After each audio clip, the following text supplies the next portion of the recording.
You're listening to Victory Baliwag. We hope that this message encourages you today. Let's all rise in reverence to the Word of God. We're going to be reading from Romans chapter 5, verse 1. So we worship God in our songs, our supplication, our sacraments, sacrificial giving, in everything we do. And now we worship God through the sermon. Romans 5, verse 1, it says there, "Therefore, since we have been justified by faith, we have peace with God. And through our Lord Jesus Christ, through Him, we have also obtained access by faith into His grace in which we stand. And we rejoice in hope of the glory of God. Not only that, but we rejoice in our sufferings, knowing that suffering produces endurance, and endurance produces character, and character produces hope. And hope does not put us to shame, because God's love has been poured into our hearts through the Holy Spirit who has been given to us.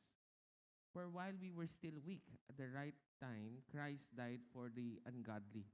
For one will scarcely die for a righteous person, though perhaps for a good person one would dare even to die. But God shows His love for us, in that while we were still sinners, Christ died for us. Since therefore we have now been justified by His blood, much more shall we be saved by Him from the wrath of God. For if while we were enemies we were reconciled to God by the death of His Son, much more, now that we are reconciled, shall we be saved by His life. More than that, we also rejoice in God through our Lord Jesus Christ, through whom we have now received reconciliation." Lord, thank you, for you are our living hope. And so, Lord, we're not just gonna have hope, but we're gonna have much more than hope, and that is to be reconciled with God. Lord, maraming salamat po in Jesus' name. Amen. Amen. Go ahead and take your seat. And just before we go to our topic, meron lang po tayong additional 2 prayer points. Number 1 ay next Sunday po ay, well, we could actually pray pa rin pala, no? Mother's Day po kasi yon. So, but also pray na rin ng election. We're gonna pray for that. Ngayon na po. But secondly, syempre, invite niyo po yung mga nanay next Sunday. Pero pangalawa din po, we wanna pray for the next generation who has a heart for leading the government. So kung may kakilala kayong ganon, parang may heart siyang mag-lead, invite niyo po sila. We'll pray for them, and then also do continuous mentoring with them. Okay? Pag-pray lang natin yun, ha? Lord, thank you so much. Psalm 20 verse 7 says, "Some trust in chariots and some in horses, but we trust in the name of the Lord our God." Lord, we pray for honest and fair elections. Lord, we pray against the spread of disinformation and fake news and the act of vote buying and fraudulent practices and any form of violence. Lord, we pray for wisdom and discernment for everyone voting. May we all be motivated by the desire for the common good of our nation, not by only our personal interests or selfish gain. Lord, turuan mo po kami na sagrado yung aming boto, na hindi sana ito na impluwensyahan ni numan. At kung pagboto po namin, magdadasal po muna kami, at kung ano pong sabihin mo, yun po yung gagawin namin. And so, Lord, we also pray for the body of Christ to walk in step with the Holy Spirit as we remind Filipinos that our ultimate allegiance is to Jesus Christ, not to any politician or political party. Lord, we also pray for next Sunday, Lord, that we're going to invite many mothers. And Lord, even so, in Mother's Day, you're going to birth the next generation of government leaders. Lord, may you bring them here so that we can pray for them and even mentor them as we send them out to the mission field of the government. Lord, maraming salamat po. In Jesus' name, amen. Amen. All right, so we are in the second week of our series. Teka muna, batiin mo muna yung katabi mo. Hindi kayo nagpapansin yan eh. Batiin mo, hello, hi, yan. Para naman magandang ating pakikinig. So, pag-usapan po natin pag-asa at tungkol saan po ba yung pag-asa. Philippine Atmospheric, Geophysical and Astronomical Services Administration. Hindi po yan Pag-asa, ibig sabihin po talaga hope. Okay? And this is not an election series. This is a hope series with implications of election. Ibig sabihin, yung iba ayaw nang bumoto kasi nawawala na ng pag-asa. Totoo naman, si Lord naman yung pag-asa natin. Kaya lang ho kasi kung hindi tayo magpa-participate, paano natin malalaman kung anong dapat gawin sa gobyerno? So, ibig sabihin, nawala na tayo ng pag-asa.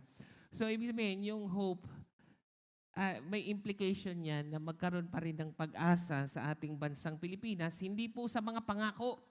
Okay, marami pong nangangako pero yun na nga ho ang problema, nasisway tayo sa mga pangako. So let's go back to the true source of our hope, and that is the promises of God in Christ na Kanya na pong tinupad, no? At napaka-volatile po ng mundo. In fact, this survey would show you na yung Hope Survey ng 2025 is very similar to the recession of 2008 and 2009 at around 89% hopefulness, which means napaka-posible po talaga magkaroon ng recession. So therefore, pababa ang hope, pataas ang fear ngayong 2025.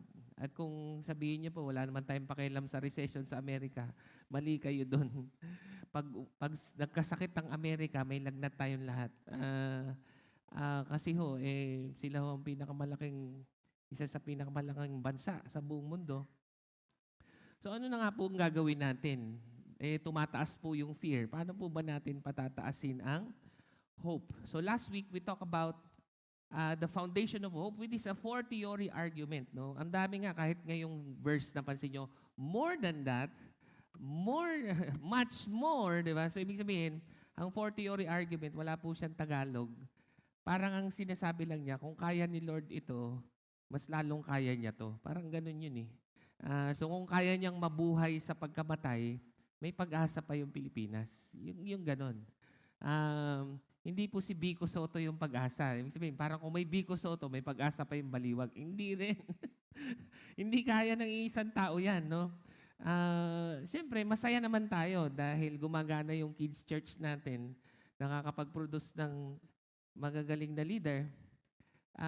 But that is our hope, no? Yung much more, and more than that na nabasa natin sa verse kanina, kung kaya niyang mabuhay sa pagkamatay, kaya niya to, okay?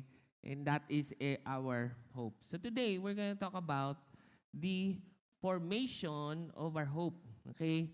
So ang pundasyon is, kung nabuhay si Jesus sa pagkamatay, kaya niya to, may pag-asa.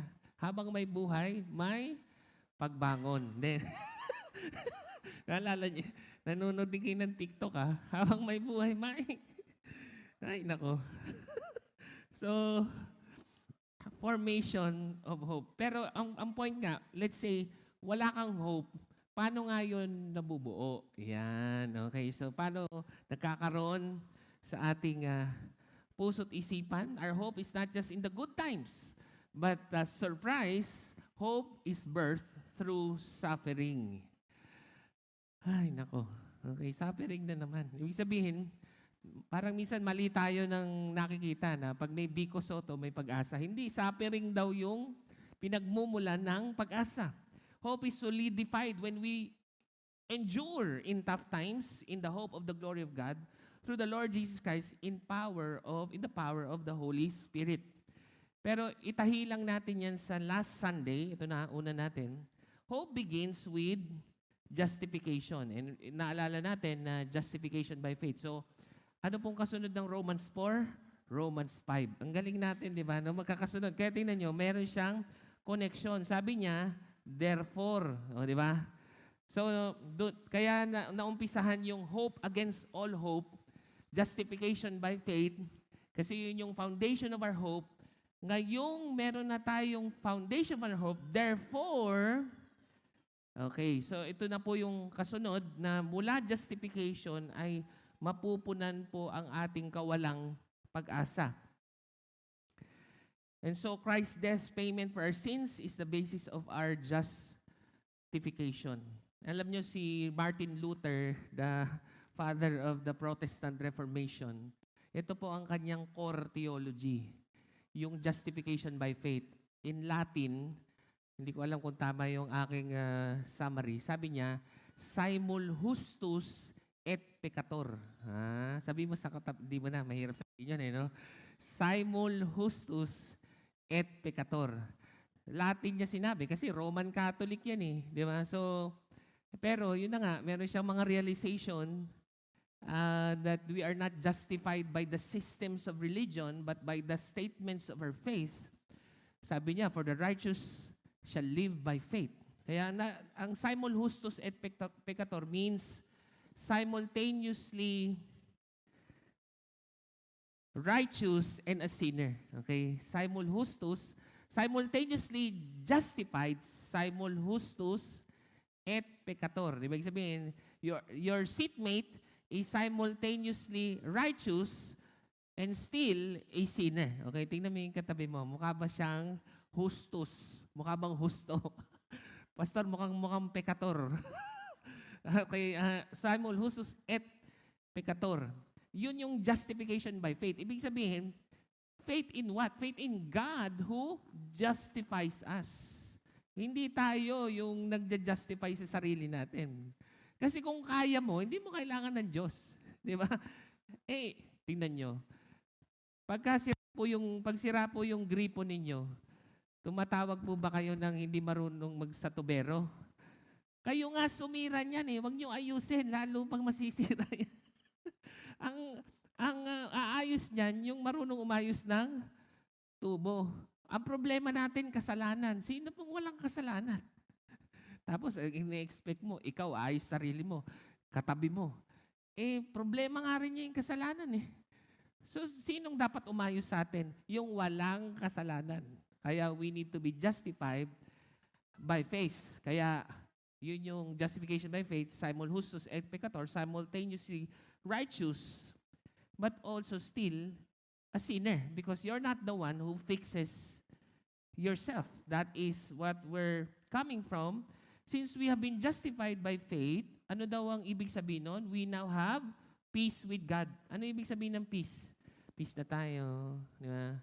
Ibig sabihin nun, may access ka na kay God. Sino po bang gumawa ng mundo? Si God. Sinong sumira? Tayo. So sinong gumawa? Si God. So, sinong pwedeng umayos? Si God din. So, saan natin dapat ipa-warranty itong buhay natin? Warranty. Kay God. Kaya lang, hindi tayo makalapit kay God kasi meron tayong kasalanan. Dahil may peace with God na tayo, meron tayong pag-asa. Yun yung pag-asa na makakalapit na tayo sa nilalang na makakapag-ayos ng ating buhay. Paano daw tayo nagkaroon ng access or peace with God? Through our Lord Jesus Christ, through whom we also have obtained access by faith into this grace in which we stand, we rejoice in hope in the glory of God. Bakit yung glory ni God ang pag-asa natin? Kasi hindi mo nga kayang iligtas yung iyong sarili. So, nung ikaw ay umayos ang buhay mo, sinong nag-glorify? Hindi ikaw. Si God. Because you are simul justus et peccator. Simultaneously righteous, but God is glorified because you are a sinner. And how can you become justified? Only because of the glory of God. Meaning yung ating pong pag-asa ay beyond our present challenges and circumstances, but our access with God.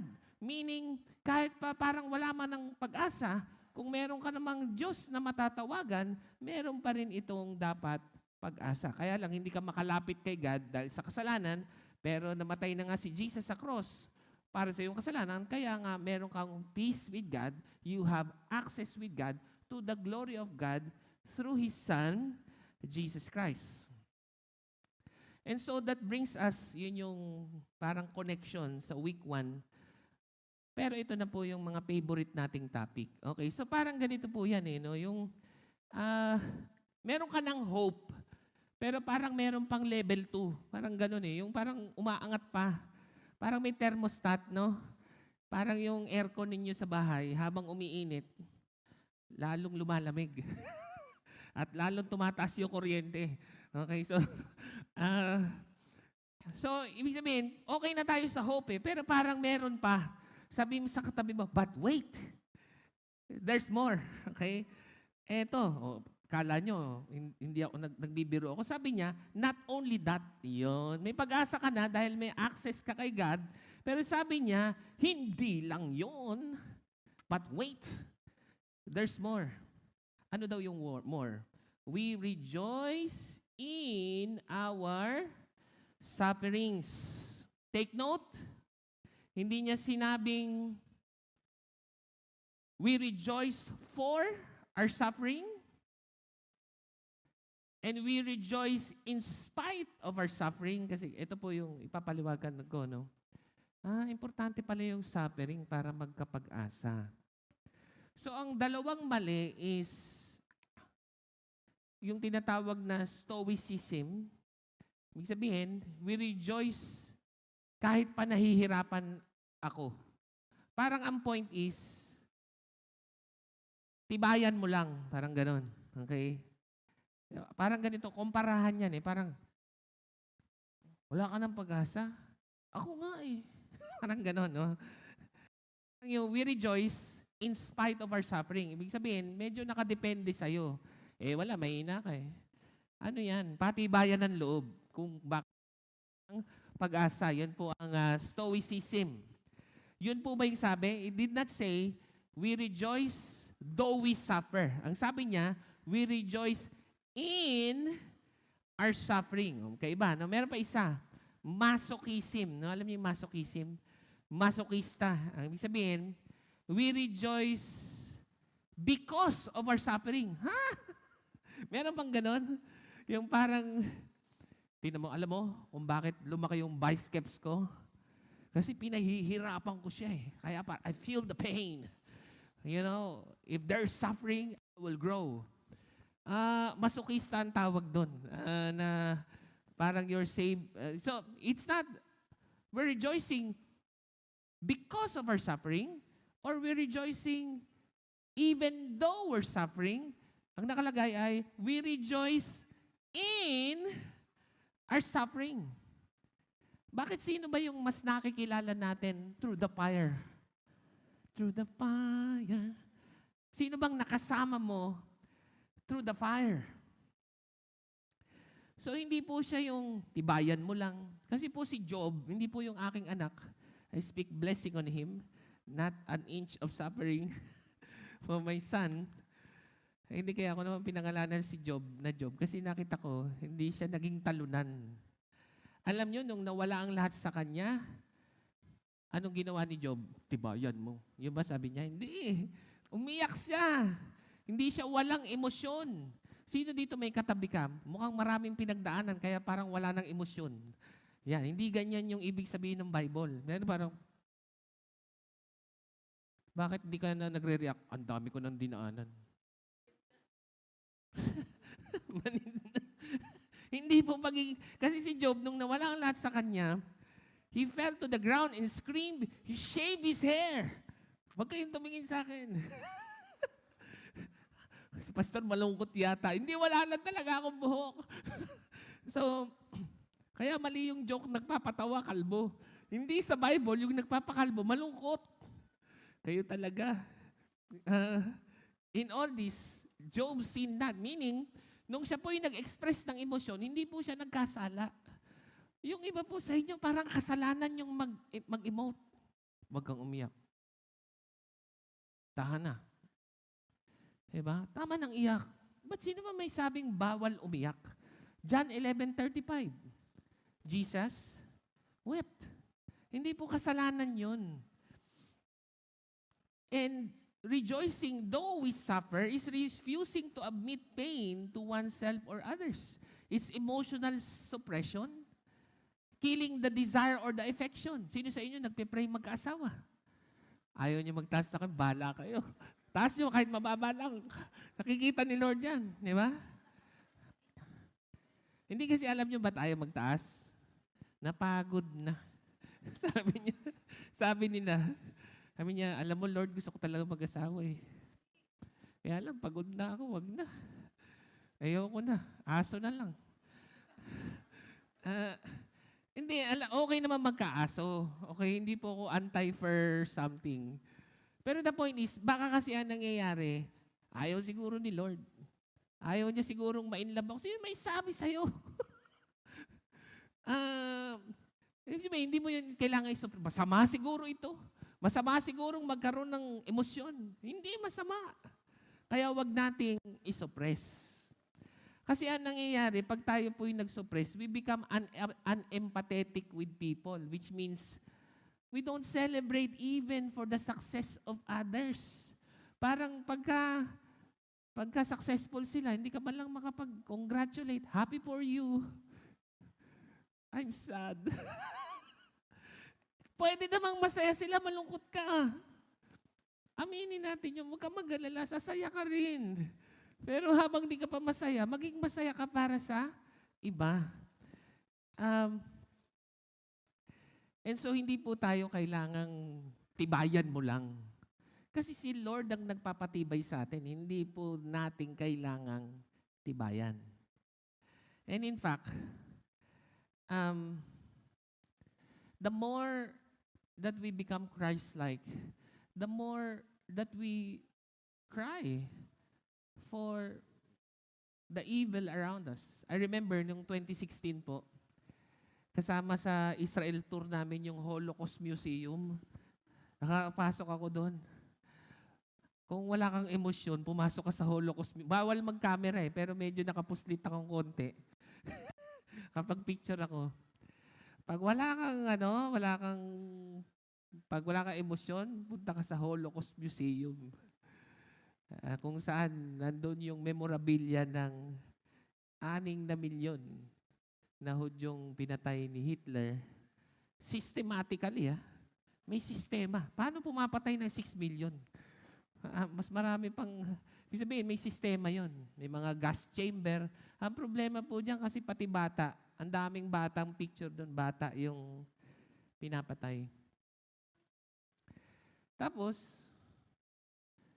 tayo, ang iniisip lang natin, ang kailangan para umunlad yung baliwag, kailangan magaling yung leader, maka-Diyos. Alam nyo, I have grown past that. Naisip ko, sobrang sama po ng mundo. That not even government can suppress these things ultimately. Then therefore, naisip ko talaga, gospel lang yung solution. At the core of it, hindi kaya ng sistema kasi pag meron po talagang nag-lead na leader na talagang evil, yung hindi pwedeng salingin, oh my God, wala tayong pag-asa. Ang pag-asa na lang natin ay baguhin ni Lord yung puso niya, kamukha ni Nebukadnezar. Di ba? Isipin niyo si Nebukadnezar. Napakalupit nun, pero nakilala niya si God. Pero kailangan niya munang 7 taon mag-isip hayop. Di ba? Nag-isip hayop yun. Pero tingnan mo, posible. So, ibig sabihin, kung akala nyo ang pag-asa natin, gobyerno, mga sistema, hindi gospel pa din. Because the amount of evil in the world cannot be suppressed by government, but it can be changed by the power of the gospel. Kaya po, pag nakakita kayo ng ganon, maisip nyo, hindi gobyerno yung solusyon. Sumuporta na lang tayo. Alam nyo, mahirap mag-gobyerno, kaya imbis na magreklamo kayo, tumulong na lang kayo. Yung makakabuti. We rejoice in our suffering. Hindi rin po yan masokista. Alam mo, di ba yung ganun tayo, di ba? Alam mo, ang galing na Kristiyano niyan, ha? Kasi ang dami na niyang pinagdaanan. Yung iba, sige na, mag-share ka ng gospel. Hindi pa ako, wala pa ako masyadong pinagdadaanan. Kailangan mag-drugs muna ako. Mga ganun, di ba? Ganun ba? Wala pa akong ma-share yun lang hindi mo maligtas yung sarili mo, hindi pa ba ka-share-share yun? Kailangan pa bang mag-drugs? Kailangan pa ba yung talagang agaw buhay ka bago ka mag-share ng gospel? Hindi po paramihan ng suffering. We rejoice not for suffering, but in suffering. Kung sino yung mas nararanasan mo sa loob ng suffering, but not for suffering. Yung aking mga problema, yan ang nagpalalim sa akin. Dahil yung mga problema ko, hindi pinagdaanan ng iba, kaya ako ang pinakamatindi. Naku, maniwala kayo, malamang yung problema mo, problema rin ng iba yan. We all suffer in some levels and degrees. Siguro yung iba, may mga traumatic talaga, hindi talaga comparable, pero nandun din naman yung exceeding grace ni God. So ano talagang nakalagay sa Bible? We rejoice in our suffering, sa loob nito. Si Jesus, though sinless and fully at peace with the Father, constantly wept and grieved. The more holy, loving, and unselfish a person is, the more they grieve over the pain of the world. Tingnan nyo, ang hope ang hope po, hindi matigas ang puso. Because Ezekiel 36:26 says, God replaces the heart of stone with a heart of flesh. Kaya kung wala na tayong pag-asa sa gobyerno, wala na tayong gagawin, basta dito na lang kami, dyan na lang kayo, matigas na po ang puso ninyo, either sobrang daming suffering or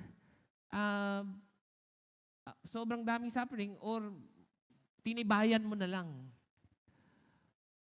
But hindi po yun ang goal. Hindi po stoicism or masochism, but that your heart will be turned from a heart of flesh. Baliktad. From a heart of stone to a heart of flesh.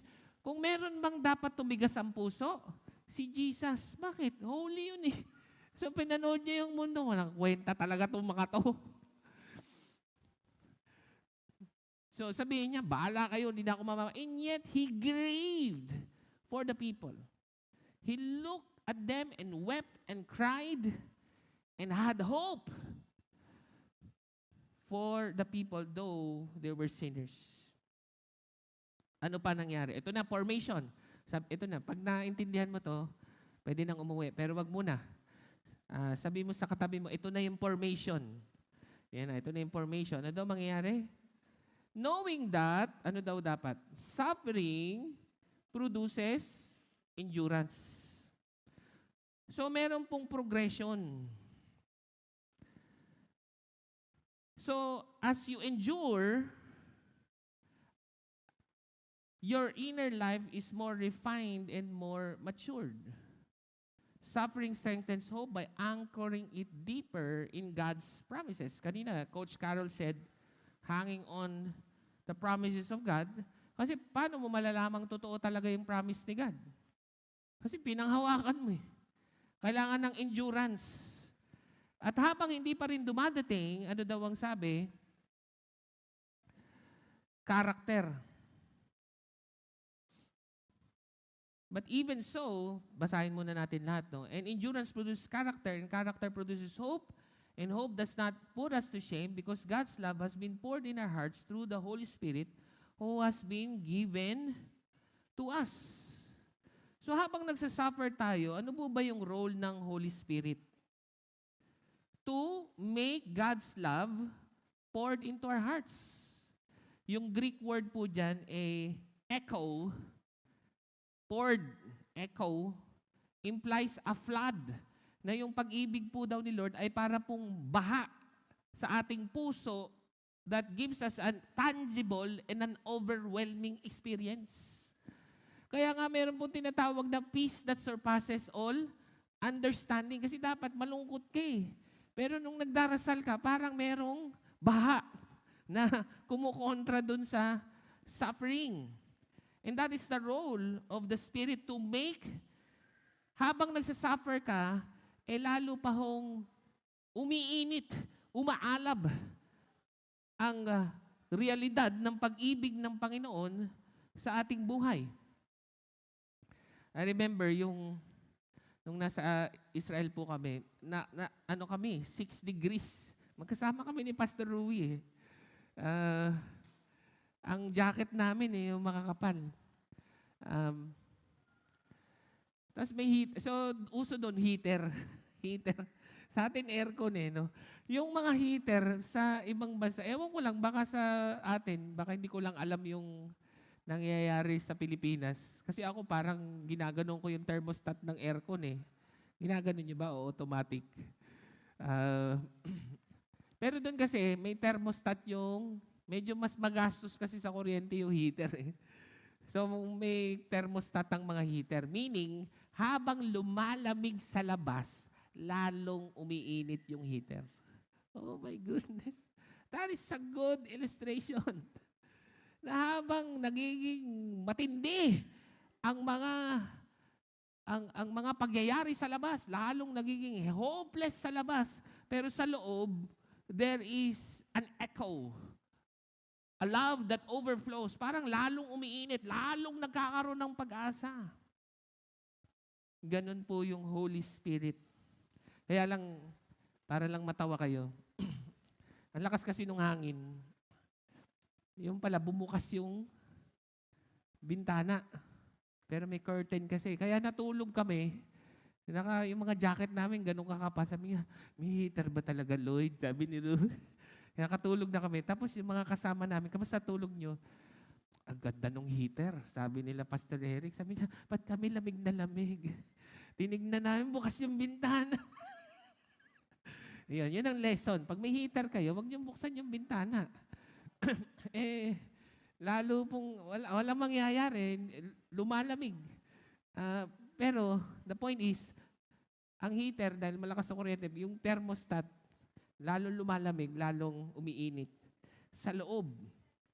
Hindi po lalong nagiging cold. Hindi po lalong nagiging parang bato. Hindi po lalong, wala na kaming pakialam sa gobyerno, dito kami, dyan na lang kayo. Hindi po ganun ang sabi ng Bible. At even yung endurance, sabihin nyo nga po endurance. Endurance is key. Staying put in Greek, not panicking, continuing in spiritual disciplines, rhythms of grace. Continuing to read the Bible more than ever before. Continuing to worship, pray, thinking biblically. Kaya nga medyo baguhin na natin yung idea, yung endurance. Gusto nyo po bang magkaroon ng pag-asa? Pag lalong mahirap magsimba, lalo kang magsimba. Nandun yung pag-asa eh. Hindi ako may sabi siya oh.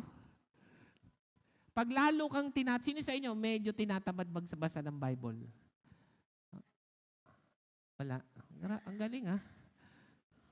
Kayo na kaya dito. Parang ano eh. Ako tinatamad kayo. Alam mo, habang okay lang yun, di ba? Pag tinatamad ka, signal yun na lalo ka pang magbasa. Endure. Tinatamad ka mag-victory group, lalo ka pang mag-victory group. Alam mo, pagka medyo kinakabahan ako, sabi ko, wala yatang a-attend. Ang dalas talaga, ang pakiramdam ko, si Jesus lang yung mamimit ko pagka may BG, si Lord lang siguro. Pastor na ako nito ha. Ini-Indian pa ako ng mga tao. Pero, so, ibig sabihin, okay lang yun. Ibig sabihin, ako naman, nararamdaman ko na parang, wala siguro, lalo akong pupunta. Alam mo, madalas nasusurpresa ako. Kung kailan naman parang ayaw ko, pag dumating ako, buti na lang, natuloy yung BG. Come on, Lord, sakto. Sakli na naman. Nagkaroon na naman ng hope dahil nag-endure. Nagkaroon palalo ng character. And, ibig sabihin din, medyo dito nalimitahan ng aking thermostat illustration. Kasi po yung thermostat, automatic. Pero parang yung endurance, hindi automatic. Napansin niyo? Matic na yan. Hindi ganun. Talagang may part na parang maghanap ka ng grace ni Lord na ikaw ay magpatuloy. Ano pa ho? And endurance produces character. Character. Balik natin konti. Dito na tayo sa character. Character in Greek is tested, refined, proven integrity. Sabi ng 1 Peter 1, your faith is more precious than gold. It's refined through fire. Suffering is like fire that burns off dross in gold. Alam niyo yung ginto? Tingnan mo yung katabi mo. Ginto talaga yan eh. Marami lang impurities. Maraming dross. Paano mawawala? Sunugin mo. Alam mo, huwag kayong matakot sa suffering. Bakit? Yung suffering, hindi naman yan pupuksain yan yung pagmamahal mo kay Lord. Ang mawawala sa'yo, yung hindi kay Lord. Yung ikaw lang. Yung gusto mo lang. yun yung matatanggal. Yung totoo, ang hirap magbago. Kaya madalas talaga, God allows, take note si Lord hindi author ng suffering, but He allows suffering to form in us character. Bakit? Ano sabi? And character produces hope. Isipin ninyo, bakit po ba tayo may pag-asa ngayon? Dahil namatay si Jesus sa cross. Is He glorified? Is He seated at the right hand of the Father, ruling and reigning? How did He come to glory? Through suffering. Gusto mo bang maging glorious at talaga namang bless ang iyong buhay? Ayan na pong nakalagay. We rejoice not for or through, but in our suffering, know that suffering produces endurance, and endurance produces character, and character produces hope, and hope does not put us to shame because God's love. At kahit pa parang nagda-doubt ka, ang kasama mo in your suffering, na mas nararanasan mo yung Holy Spirit, na talagang merong counter current of the love of Jesus Christ, giving you peace and hope. Kaya nga, sabi ng 2 Corinthians, when I am weak, then I am strong. Last na, dito sa verse na to. Itong knowing, sabi nyo nga po knowing. Sabi niya, kailangan alam mo. Ito yung point Kailangan alam mo kung anong ginagawa ni Lord pag ikaw ay nagsasuffer. Yun. Kasi pag wala pong purpose, ang suffering, ayawan na to. Pero tingnan nyo, meron nakalagay yun, knowing, nagsasuffer tayo ngayon. Para saan kaya ito? It will produce us endurance. Magpapatuloy tayo. The Holy Spirit's love is there for us. It will produce character and even hope. You must know what God is doing when you suffer. For that is how He forms hope in us. Dito na natin makikita na people hold on to many hopes. Ito, hindi ko na lang alam, no? Love, i-check mo na lang ako. Siguro ako pagka sinabi ng doktor, pastor, dahil sa medical exam mo, hindi ka na pwedeng mag-basketball. Talaga ba? Yay! Ayoko po talaga mag-exercise Kaya, thank you. Pastor, lakad-lakad ka na lang. Yun nga yung gusto ko Pero imaginein mo yung doktor sabihin niya sa akin, Pastor, medyo meron kang problema sa throat. Hindi ka pwede mag-preach ng 6 na buwan. Pag bumaksak ang hope ko, malamang, hindi ang hope ko si Jesus. Talaga itong mataas kong boses na to, yan ang pag-asa ko. Ito rin isa pa to, mahilig din sa kanta-kanta to. Paano kung sabihan ka ng doktor, 6 na buwan kang hindi pwedeng kumanta? Patay na. So, doon mo maiisip na yung suffering, ang dulo niyan, kailangan iisa lang ang ating pag-asa. Hanggat hindi iisa yan, hindi hihinto yan. Bakit? Tingnan nyo sabi ng verse sa Bible, Colossians 3 verse 3, your life is hidden with Christ in God. Kung ang hope natin ay nakikita, kung ang pag-asa ninyo ay sa nakikitang mundo, lahat po yan ay masisira. Therefore, you will be hopeless. Because your hope is in what is seen. Pero sabi ng Colossians 3 verse 3, your hope is hidden in Christ. Meaning, sa iyong relasyon kay Christ, sa Holy Spirit that is in you, that is your hope. That though you go through suffering, kasama natin ang Diyos. Di nyo alam yun, ano? Alam nyo ba yun? Pang matandang Kristiyano. So, remember, even si Daniel chapter 3, di ba? Daniel chapter 3, si Shadrach, Meshach, and Abednego. Sabi niya, alam namin, liligtas kami ni Lord. But even if He does not, we want you to know, we will not still serve you. So ano nangyari? 3 silang tinapon, pero nung tinignan ni Nebukadnezar, 4. Iniisip ko nga bakit hindi sila nasunog. Because really, Jesus came to hell. In the future, thousands years, Apostles' Creed, di ba? He descended into hell.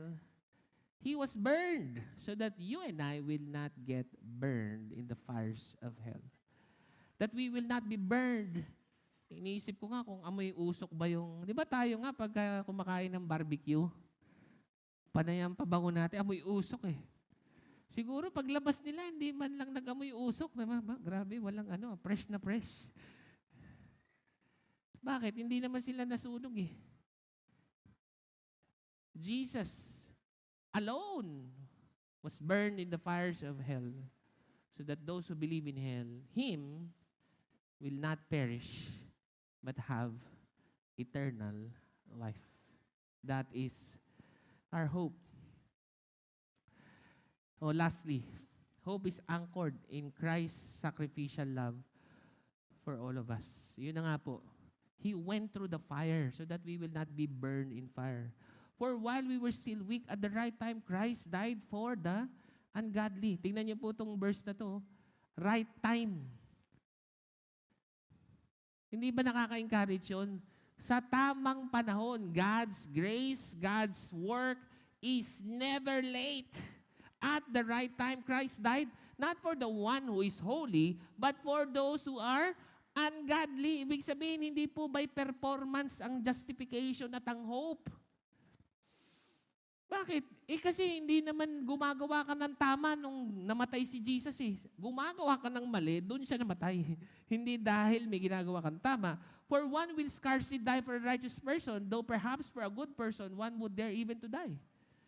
Sabi niya, siguro sa mabuting tao, may mamamatay. Pero sa masama, wala sigurong gagawa nun. Pero kaya, ibang-iba si Lord. And this is the anchor of our hope. But God shows His love for us that while we were still sinners, Christ died for us. Ito na mga kapatid, ito na yung mga 4 theory argument. The source of our hope. Tingnan nyo ito ha. Since therefore we have now been justified by His faith, ano pa? Much more, kung nagawa nga niya to, lalo pa. Kaya dapat nandun yung pag-asa. Much more shall we be saved by Him from the wrath of God. For while if we were enemies, we were reconciled to God. Dati nga wala kang peace kay God. Dati nga kalaban mo siya. Dati nga wala kang access sa Kanya. Ngayong pang may access ka na, hindi ba yon pag-asa? For while we were still enemies, we were reconciled to God by the death of His Son. Much more, lalo pa ngayon, na pag nagdasal ikay pinakikinggan. Now that we are reconciled, shall we be saved by His life? Hindi lang much more than that, that we also rejoice to God through our Lord Jesus Christ, through whom we have received reconciliation. Ang ibig sabihin po ng reconciliation, hindi lang po binayaran yung utang. Naging close kayo uli. Diba? Sino sa inyo may utang, di binayaran? Bayaran mo na lang. Tapos nung nabayaran na, tama na. Alam niyo po ba si Lord? Hindi na lang kayo bati. Binayaran pa niya yung utang mo, hindi na lang yun. Gusto ka pa niyang gamitin para sa kanyang purpose. Sabi ni Jesus, the slave does not know what his master is all about, but a son, a daughter, knows what his father is all about. Meaning, sa dami ng pinagagawa natin sa buhay, gusto ka pang gamitin ni Lord at maging kasama sa kanyang ginagawa sa buong mundo. And how many of you are so grateful for the hope that we have in Christ?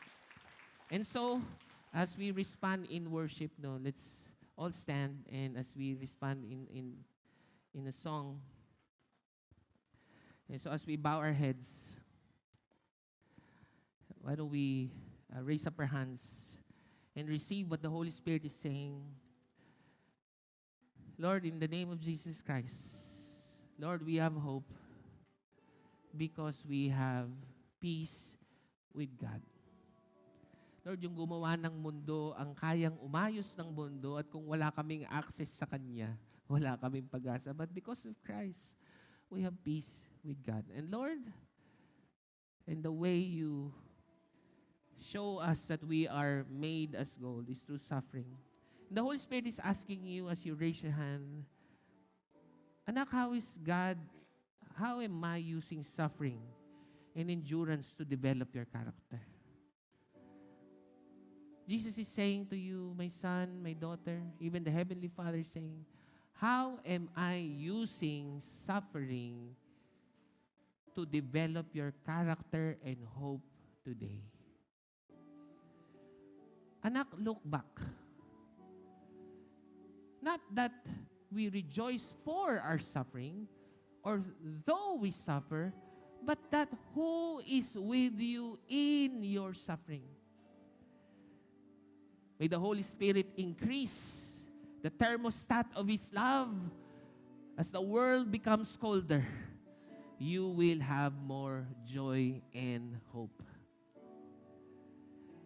And the Holy Spirit is reminding you, when you believe in Jesus Christ, you will not be put to shame. Hindi ka po mabibigo. Dahil kung kaya niyang mabuhay sa pagkamatay, kaya niya kahit ano. And so as hope arises in you, the Holy Spirit is sending you to a family or friend to impart hope and pray for them this week. Merong ibinibigay sa iyong kaibigan at kapamilya na nagsasuffer at may bibigay mo sa kanya ang pag-asa nating si Kristo. Holy Spirit, maraming salamat po sa inyong pangungusap sa amin. Amin po itong tinatanggap for your glory and honor. In Jesus' name, amen and amen.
Sino po sa inyo naniniwala na si Kristo, siya lamang ang ating pag-asa? Come on, palakpakan natin si Lord. Why don't we all raise up our hands to heaven? Lord God, we send everybody out and say, the Lord bless you and keep you, and may He make His face shine upon you and be gracious to you and give you peace. And much more than peace, hope, because we have peace with God. Lord, maraming salamat in Jesus' name. Amen and amen. Thank you for listening to Victory Baliwag Podcast. Follow us at Victory Baliwag on Facebook and YouTube for more details as we honor God and make disciples.